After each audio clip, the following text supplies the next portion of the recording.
বহুদিন থেকে ইচ্ছে করছে একটু পায়েস খেতে।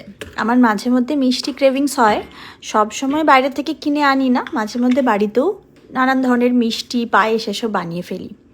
যদিও আজকে চালের পায়েস বানাচ্ছি না, আমার খুব পছন্দের পায়েস হচ্ছে সিমুইয়ের পায়েস। আর একদম সরু সরু যেই সিমুইগুলো পাওয়া যায়, মাঝে মধ্যে ফ্রায়েড ভার্মিসেলি বলে, সেই জিনিসটাকে আমি নিয়ে এসে বানাই। যদিও পায়েসের সাথে স্পেশালি এই সিমুইয়ের পায়েসের সাথে একটা স্মৃতি জড়িয়ে আছে। পেয়েছি এই তালের শাঁস, প্রথমবার আমি এটা নিয়ে আসলাম। তো এইটাতে এই ইনগ্রেডিয়েন্টস প্রচুর মিষ্টি থাকে, তো এটা খুলবো আজকে। এই প্যাক তালের শাঁস দেখতে পেয়ে আমি সত্যি নিজেকে আটকাতে পারিনি যে কীরকম টেস্ট সেই জিনিসটা করার জন্য। তো সেই জন্যই আমি যেখানেই দেখতে পেয়েছি সেই গ্রসারি স্টোর থেকে তুলে নিয়ে এসেছি। এক জায়গায় দেখলাম তালের শাঁস দিয়ে পায়েস করছে, তো সেটা খেতে ভীষণ টেস্টি হয় নিশ্চয়ই। আমি কখনো তালের শাঁসের পায়েস খাইনি, সেই জন্য ভাবলাম প্রথমে আগে তাল শাঁসটা এই প্যাকড কীরকম সেটা একটু টেস্ট করে দেখি।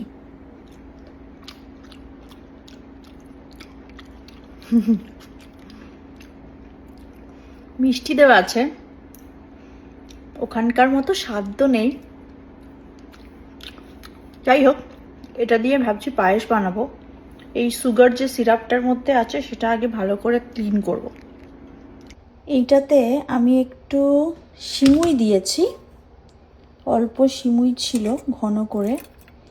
আর যেটা দেব সেটা হচ্ছে এই যে তাল শাঁসটা, এটার মধ্যে দিয়ে দেবো। প্রথমবার তাল শাঁস সহ আমি বানাতে চেয়েছিলাম, লেটস সি এটা কেমন দাঁড়ায়। এত মিষ্টি না এটা, তো জল দিয়ে ভালো করে ধুলাম তাল শাঁসটা। তারপরে ফ্রেশ যেই তাল শাঁসের টেস্ট সেটা তো আর আসবে না, তো যাই হোক দুধের স্বাদ ঘোলে মেটানোর টাইপ ব্যাপার হয়েছে। তাল শাঁস দেখতে পেয়েছি, তাও আবার ক্যান্ড একটা তাল শাঁস, তো নিয়ে এসেছি। জিনিসটা কীরকম টেস্ট করেও তো একবার দেখতে হয়, তো সেই কারণেই। যাই হোক, একটা পায়েস বানালাম, এমনি খাওয়া যাবে না ওটা। যেরকম ক্যান্ড এঁচড় পাওয়া যায়। এই বেগুনটা আমার বাগানের বেগুন, তো এইটাকে আজকে পোড়াবো। আজকে বেগুন পোড়া করব হচ্ছে এয়ার ফ্রায়ারে একবার আমি প্রথমে ট্রাই করেছিলাম বেশ কিছু মাস আগে, বেশ ভালো হয়েছিল।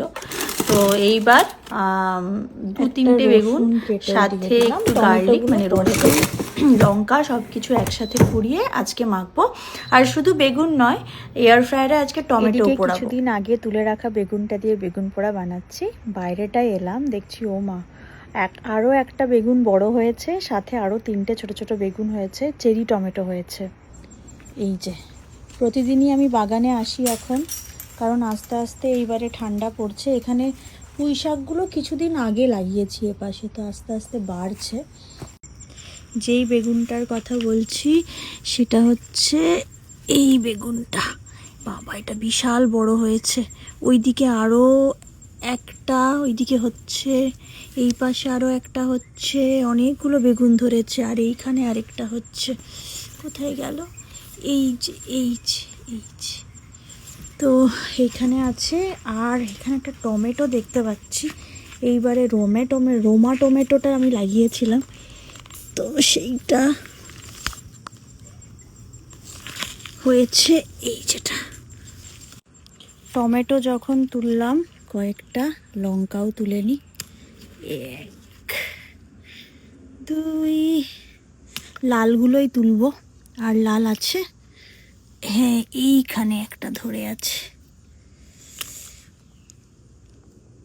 এই যে চেরি টমেটোগুলো পাকতে শুরু করেছে, হলুদ রঙের।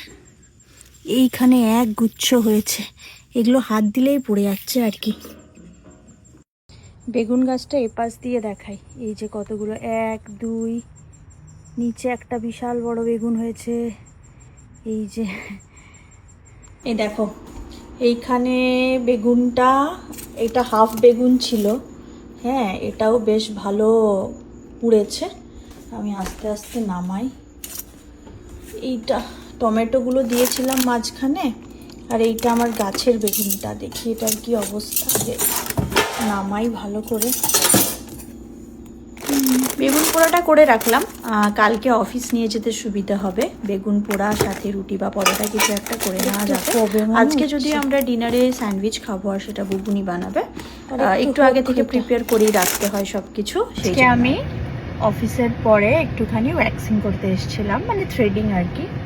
তো যেখানে করাই, সে আমাকে সাথে করে খাবার দিল, এটাতে লুচি আর পায়েস আছে বললো। অ্যামেজিং, কি ভালো ব্যাপার। মানে কত ভালোবাসলে মানুষ এসব করে। তো এটাই আর কি, গিয়ে পরে খাবো। কি হয়েছে? আমার আমার স্যান্ডউইচটা হয়ে আছে, পাবো বলছে অলমোস্ট। আমরা আজকে ডিনারে কি খাচ্ছি? Sandwich, sandwich, salad, I love স্যালাডি। সালাদি। ওরে বাবা রে, বাজার করে ঘরটা কেমন হয়ে গেছে রে। তুমি কি বানাচ্ছ গো? ওরে বাবা, এটা আবার কি হলুদ হলুদ? এইটা ও আচ্ছা আচ্ছা, ইয়েলো মাস্টার্ড। স্যান্ডউইচ তৈরি হচ্ছে এখানে।